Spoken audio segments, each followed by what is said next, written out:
So how do you pronounce these type of piercing? I've seen some videos that say that it comes from Latin, the name comes from Latin labrum, meaning lip, because it's a piercing on the lip.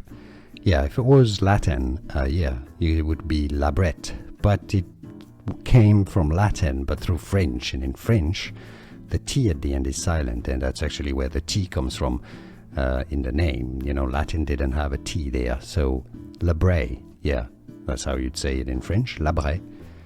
So Labret, not Labret. Labret, piercing, now you know.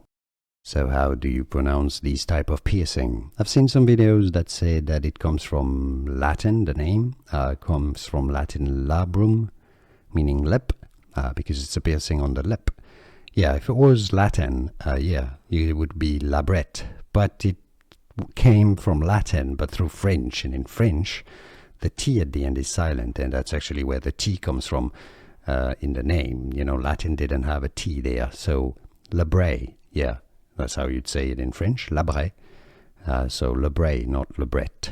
Labret, piercing, now you know. Here are more videos on how to pronounce more confusing words and names too many mispronounced. Like this video if you found it useful. I appreciate your support. I'll see you soon, and thanks for watching.